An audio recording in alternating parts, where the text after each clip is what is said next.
Want to sail and be a fisherman for a day? Wow! Or go snorkeling? Or break a sweat by canoeing? Welcome to the place where you can have it all. This is the Seaside life of Malang southern coast. Come see the beauty! Only on Sea Indonesia!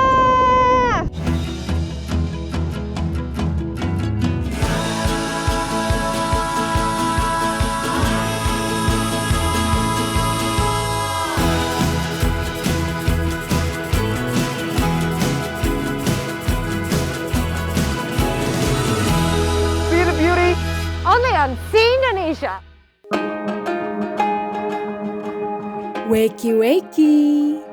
The sun is rising on the eastern part of Java, and right at the south of Malang, 2 hours away from the downtown, lies the coast where it's summer all year long. This coast is the hidden and unsung paradise of East Java that has long been overlooked by tourists. Now that we're here, let's begin our seaside life by a fun morning workout. Pegang gini, vertikal gini, dayungnya gini. 1, 2, gini aja. Kalau semisal mau belok kiri, dayung yang sebelah kanan. Wondering what kind of workout we're going to do? We're going canoeing! Woohoo! Well, it's a seaside life, baby. So why go to the gym when you can do water sports? We're going to explore the sea with 3 canoes. One will be used by our guide, Arik, while Oswald, our cameraman, and our lovely friend, Cak Ahmad, will paddle together. And finally, I will be canoeing alone. Because, who knows, maybe I can go home with toned biceps after this. It takes me quite a while to get used to the paddle, but once I'm settled, it becomes such an entertaining sport. As we're canoeing to the other side of the sea, an area of a coastal cliff beautifully greets us. All of the cliffs behind me are so beautiful. I think what I like the most about Malang southern coast is that there are so many beautiful beaches with so many different attractions as well. Like this one, it has so many cliffs, and also the water is a bit greenish. Like they just all have their own characters. While kayaking is more common in the sea, you can also go canoeing as long as the weather is calm and you stay close to the shoreline. Who knows that canoeing takes so much energy. I feel like I'm working out right now. My arms hurt.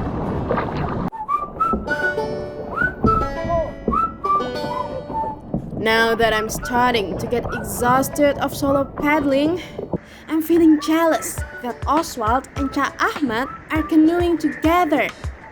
Cak Ahmad, aman Cak? Oh, aman. Happy.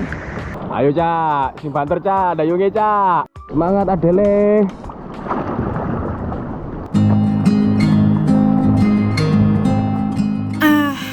Feels really good to just lay down and sunbathe. But I must get going before getting carried away by the waves. And we're back to the shore. It might look like a quick sport, but my stomach and arms are already numb. Whew, that was a good morning exercise.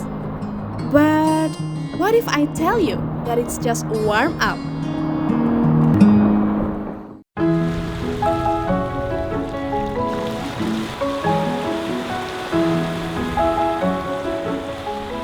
Who's ready for some snorkeling? Well, definitely I am. Now we're going to cross this port using one of these boats behind me to get to the snorkeling point at Tiga Warna Beach.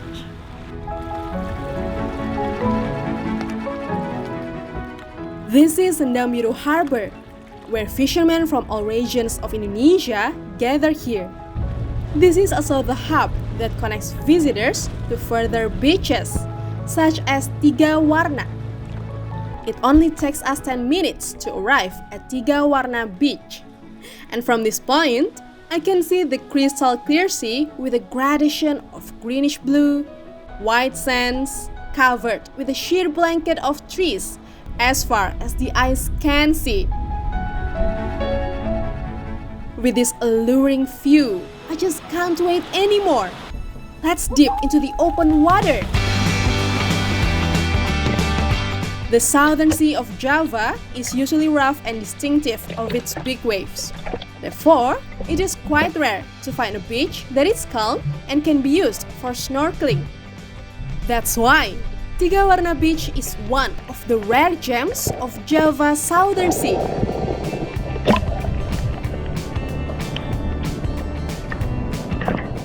This is one of the famous spots in southern Malang to go snorkeling. Why?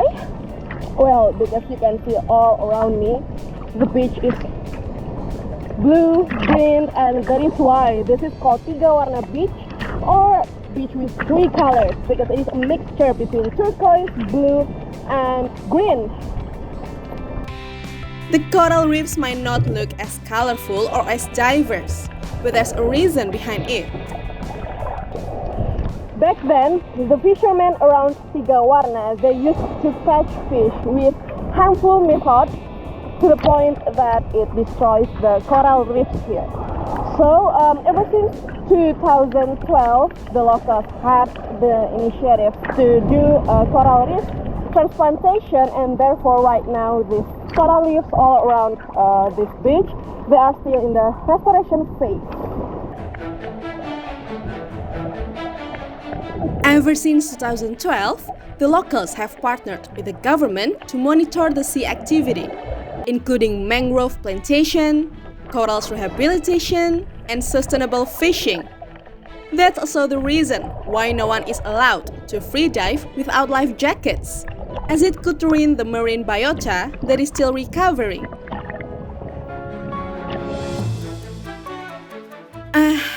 I didn't realize that snorkeling could be quite exhausting. Let's rest for a while. Wow, the view of the sea, island, and boats are truly a feast for my eyes. It's like a heaven on earth. It's time to go back to the land, but I still have some serotonin left from all the swimming. Let's just run. Just run for your life and never look back. See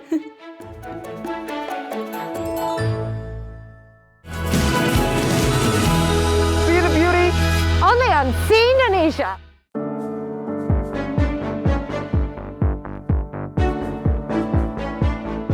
After listening to the story of coral reefs rehabilitation and destructive fishing, now I can't help but want to know more about it from the locals' perspectives. That's why, this time we are setting foot in Kondang Merak Beach, specifically in Kampung Nelayan Mandiri, or the independent fisherman village. I know, it's quite a unique name, isn't it? But let's find out about it later, because this morning we're going fishing.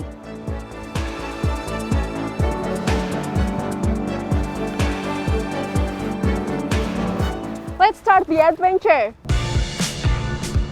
Look how excited I am. I mean, how could I not? With the fresh ocean breeze blowing my hair and the golden streak of the dawn, I just know it's going to be a good day. Curious what we're doing now? Now we're going to fish an octopus. Okay, so I'm here now acting as a captain. Nah, just kidding. I'm following Mas Bagio, and ini kira-kira berapa lama nih Mas mancing gurita biasanya?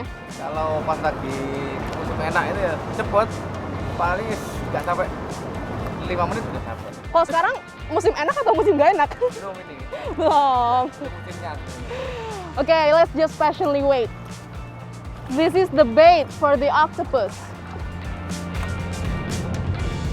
As octopus usually eat crabs, the bait mimics the appearance of crabs made from plastic or coconut shells.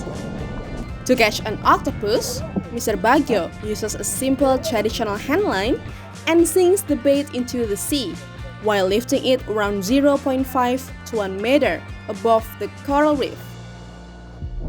Ah, the handline starts moving. Could it be the octopus that we're looking for? Oh, we got it! When you first catch an octopus, you have to be careful not to touch its teeth, as they might bite you. Wow, it's so tiny, so sleek, so sticky. Octopus have a slime coat on their bodies to prevent bacteria underwater. And since they have no bones, it only makes sense that they feel super squishy, but also muscly at the same time. I feel a little guilty for catching the octopus. Well, technically it's not me, but you know what I mean. But as long as they're sustainably and ethically caught, it's way better since we leave less harm to the ocean.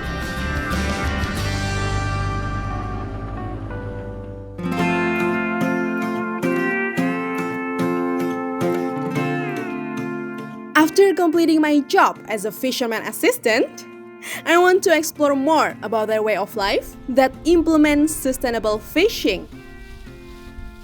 Mr. Andi is the pioneer of this. He's an environmental activist from Sahabat Alam organization that came to Kondang Merak to eradicate the destructive fishing methods such as bomb or potassium. Tahun 2010 datang Mas Andi tadi. Andi itu di sini istilahnya membawa bendera konservasi, pendekatan kepada saya khususnya dan warga di sini itu 2 tahun dari 2010 sampai 2012. Baru 2012 saya merasa risih, setiap hari didampingi aktivitas saya pakai potas, selalu mengingatkan, Pak jangan dirusak, Pak kasihan anak cucu kita nanti, nggak urus, yang penting saya bisa makan. Lama-kelamaan 2 tahun pendekatan ini, nah, akhirnya kita bisa duduk bersama di tahun 2012 itu tanggal 14 Mei. Nah, akhirnya kita coba 1 tahun ikut kegiatan konservasi. Nah, ternyata di situ sudah mulai tumbuh dari saya, dari teman-teman yang lain itu sudah mulai tumbuh rasa ingin memperbaiki yang lebih bagus lagi untuk merehabilitasi ini. Nah, akhirnya alhamdulillah berjalan dengan lancar sampai saat ini. Nah, dari tahun 2012 perubahan sampai tahun 2019 lah, itu sudah terlihat dari apa yang kita lakukan, bagian dari alam, rehabilitasi alam ini, memperbaiki alam yang pernah kita rusak, itu sudah sangat terlihatan sekali dampaknya. Ikan sudah mulai kembali lagi seperti tahun 90-an istilahnya. Ah, so although they can catch more fish and gain higher income by using bomb and potassium, but the effect lasts longer as it's getting harder day by day to find fish. Well, maybe less is truly better. Ini kalau boleh tahu lagi ngapain, Pak? Buat mancing, Mbak. Oh, buat mancing. Jadi ini diapain, Pak? Diikat? Ini ya diikat buat mancing rawe ini, dari kakap. Oh, namanya rawe? Ya. Rawe, buat nyari kakap. As I continue to explore the area, there's something that has caught my attention since then. Ini apa ini, Mas? Nah, ini salah satu lampu tenaga surya yang digunakan oleh nelayan. Nah, jadi nelayan ini kan biasanya menggunakan genset untuk nyari ikan. Nah, biayanya untuk BBM-nya aja 100 sampai 200 ribu. Itu belum beli gensetnya, beli lampunya. Jadi operasionalnya tinggi. Jadi ketika menggunakan tenaga surya, kos operasionalnya dia nol. Jadi biaya yang 100 ribu, 200 ribu itu bisa untuk beli lampu surya ini. Itu. Jadi cuma 10 hari udah balik modal, udah beli yang baru. Jadi kan lebih hemat saya itu. Wow, Now I know why this village is called the Independent Fisherman Village. The residents are so empowered that they don't need to rely on the government for electricity.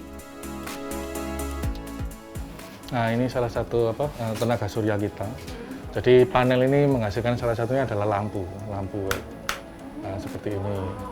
Nah, terus habis itu bisa untuk mengisi es batu karena ini kebutuhan nelayan dasar untuk penanganan ikan. Jadi nelayan ini kan vitalnya kan es batu. Nah, selama ini es batu belinya harus di luar. Kenapa? Karena di sini nggak ada listrik. I'm extremely amazed by this innovation. Not only it's more sustainable, but it also reduces the cost of buying ice cubes for their fish maintenance. The fishermen usually go sailing around midnight until the peak of dawn and come back to sell the fish by the early afternoon. Wow, ini apa nih? Kakap. Wow, snapper. So big. Ini berapa kilo, Pak? 2 kilo ya. 2 kilo. Oh. Ini kerapu. Iya. Oh. This village may be small and a bit hidden from the bustling city, but Kondang Merak is a living proof that nature conservation and economic development can go hand in hand together.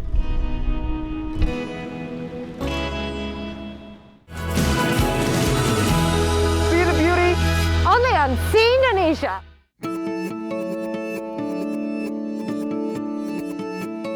Immersed in the local village? Check.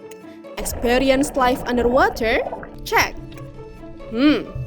What else can we do now in southern Malang?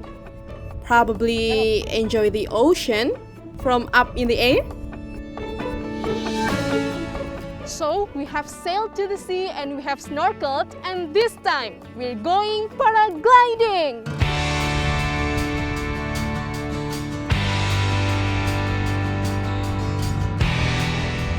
Of course, I will be flying tandem with the instructor, who happens to be an athlete and is also the best in town. As pathetic as it may sound, this is my first time going paragliding, so the pressure is quite a lot. We're about to take off now, and oh my god, I'm feeling a bit nervous about this. Oh my god, my feet are shaking.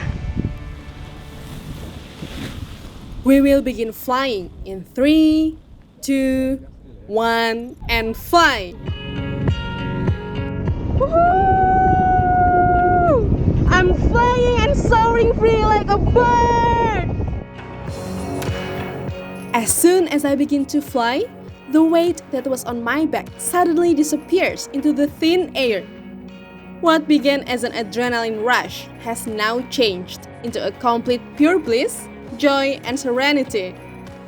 I can only hear the sound of the wind, and I forget any worries that I had. So this is how birds feel when they're flying high. Wow! The view is very breathtaking with the lush greenery, the blue ocean, and the cliff. Oh my god! Modangan Beach is on the outer edge of Malang border. Head to the right and you can already see the city of Blitar. Ini tingginya berapa meter, Bar? Ini 210. 210. Ini termasuk rendah atau tinggi? Ya, sedang. Sedang. Ya. Paling ideal untuk siswa belajar untuk pemula-pemula paling aman di sini. Oke. This spot is famous among paragliding athletes. Just last December and earlier this March, they held a paragliding competition in Modangan Beach. As much as I'm enjoying this, I don't think I have the guts just yet to fly alone. I mean, imagine the risk of it.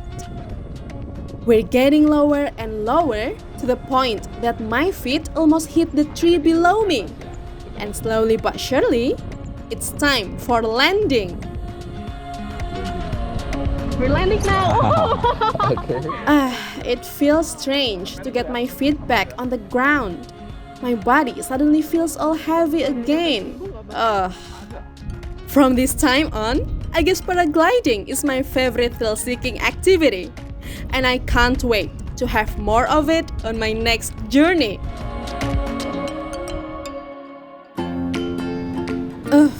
After doing some adrenaline adventure, I'm now getting hungry. Remember that octopus we caught earlier? Well, Kondang Merak is widely known for the best seafood cuisine in Malang's southern coast. So now is the cooking time. We're going to taste a stir-fried octopus, grilled fish, tuna satay, and the most awaited lobster. What's better than eating freshly caught seafood at the beach during the sunset time? Many people came from out of town just to try these special seafood cuisines at Kondang Merak. So, without further ado, let's try this. Okay, first of all, let's try this special tuna satay because the recipe is very authentic here.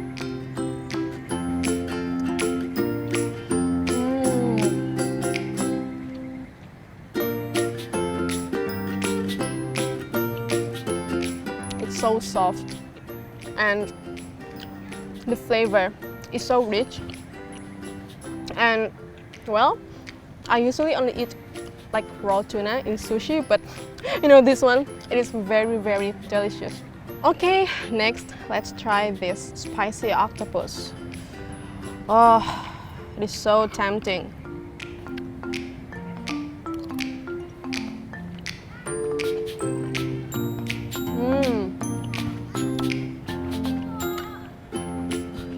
So I think they put a lot of chili, a little bit of sweet sauce, soy sauce, and also salt. And it mixed together so well. And last but not least, my favorite dish, the lobster. Oh, yummy! Ta-da!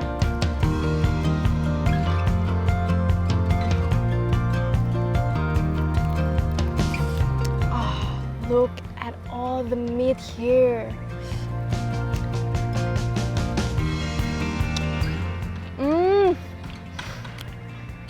Oh my god.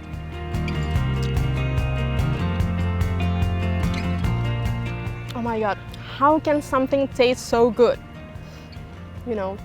What I love the most about lobster is that it tastes mildly sweet, but also I feel like every good flavor is popping up in my mouth and it's just melting inside. And this lemon, it really makes everything better and fresher. To be honest, I think this is the best seafood I've ever eaten in my whole life. This might not be Bali or Lombok, but the taste, it's like none other. The view, the fog, the sunset, and the sound of the waves just makes everything more dramatic and beautiful. I have never expected that Malang's southern coast will be this majestic. Malang's southern coast might not be on everyone's radar, and it has been unknown to a lot of travelers for such a long time. But who would even guess that behind the volcanoes and highlands lies the untold story of the Southern Sea. One that is full of modesty, harmony, and beauty.